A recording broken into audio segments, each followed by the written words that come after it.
and welcome to the Blessed Life Week 39. I hope you all have been enjoying this series so far. And if you're just tuning in, this is the Blessed Life by Robert Morris. It's a 52-week devotional. We're very close to the end of our series, so we're really glad that you could join us. And let's get right into it. Now, the scripture comes from Matthew chapter 25, verse 21. His Lord said to him, "Well done, good and faithful servant. You were faithful over a few things. I will make you ruler over many things. Enter into the joy of your land." This is entitled, "A Faithful and Wise Servant." Just prior to the parable of the talents in Matthew 25, Jesus, in talking about his return some unannounced day, asks a very pointed question. Who then is a faithful and wise servant whom his master made ruler over his household to give them food in due season? Blessed is that servant whom his master, when he comes, will find so doing. Assuredly, I say to you that he will make him ruler over all his goods. Matthew 24, verse 45 through 47. What a question! Who then is a faithful and wise servant? Jesus is asking the same question today. He says that when the master returns, he wants to find his servants doing a good job with the things that he's entrusted to them. When the Lord returns, will he find you being a good and faithful steward? Are you doing the best with what God has given you? Do you know where your money is going every month? Are you tithing, giving, witnessing, and praying? This next section is, where is your heart?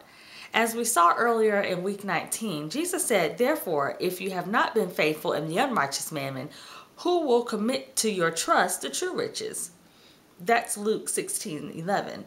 This shows us that God actually uses money to test our hearts. Money tests our stewardship and trustworthiness. It's sober to think about, but every day God sees the purchases we make and the money we give. The test is our handling of the money. The outcome of that test determines whether he can trust us with true riches or not. That's why for the Christian, money is more than just means for buying things. Jesus spent 30% of his time teaching on money for a reason. As Matthew chapter 6:21 shows us, God knows where our heart is by where our treasure is. If your testimony is, "My heart is in the kingdom of God," your checkbook will either validate or refute that claim. It's likely that God thinks much more about stewardship than we do. I say that because it's woven throughout the fabric of the Bible. As we've seen, the first instructions God gave Adam and Eve were stewardship related. Be fruitful, multiply, care for his garden, and leave that one tree alone. The stewardship principle even makes an appearance in the Song of Solomon, where the Shulamite woman said, "They made me the keeper of the vineyards, but my own vineyard I have not kept."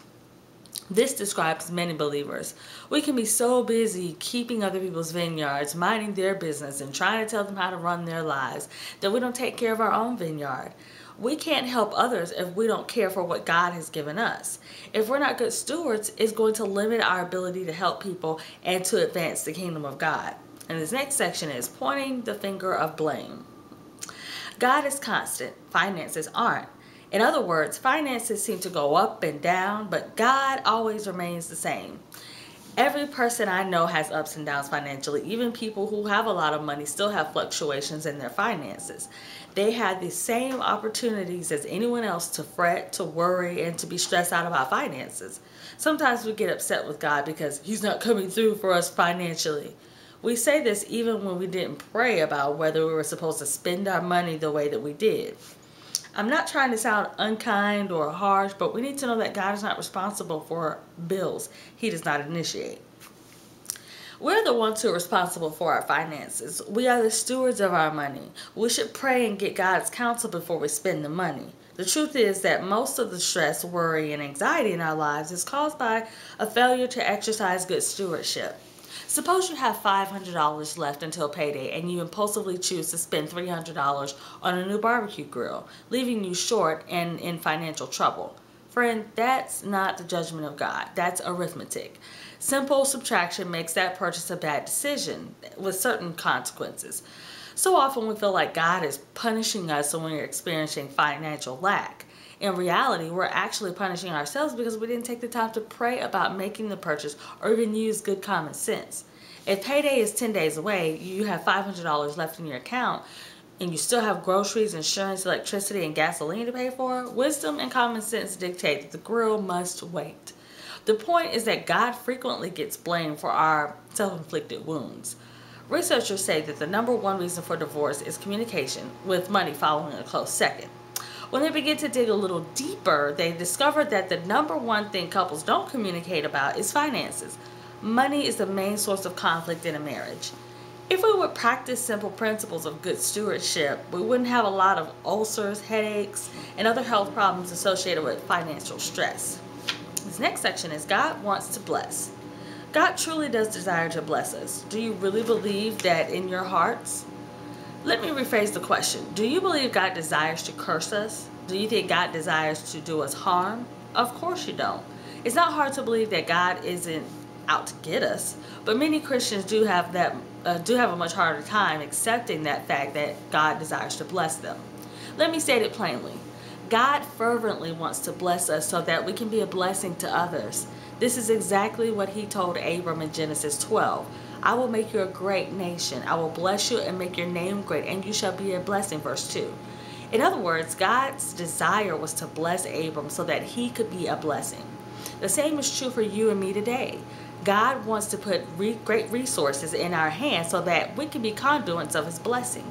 Isn't that exactly what we're told in the following New Testament verse? And God is able to make all grace abound toward you, that you, always having all sufficiency in all things, may have an abundance for every good work. God wants us to have abundance. Why? So that we are ready and able to be able to do every good work. But as we've seen, having abundance is only possible when we're good stewards of the blessings God has given us. This next section is confidence in the rewarder. Up to this point, you've heard me repeatedly emphasize the truth that we must not allow reward to be our primary motivation for giving, and it's absolutely true. At the same time, we can't ignore the fact that God created us to like rewards. It's built into the very fabric of who we are. God created us to respond to rewards because he is a rewarder. In fact, he loves to reward. That's why I'm not suggesting that it is wrong to believe that God will reward us when we give. Of course, we should expect it. God said it and he can't lie. Being confident that God will reward us when we give is simple, childlike faith. But we must be sure we don't allow reward to become the primary motivation for our giving. By all means, be confident that God will reward you. And unlike my summer camp when I was a kid, God doesn't just wait until the end to have an award ceremony. He's handing out rewards all the time. And now you know God rewards good stewardship. So stay tuned for the food for thought.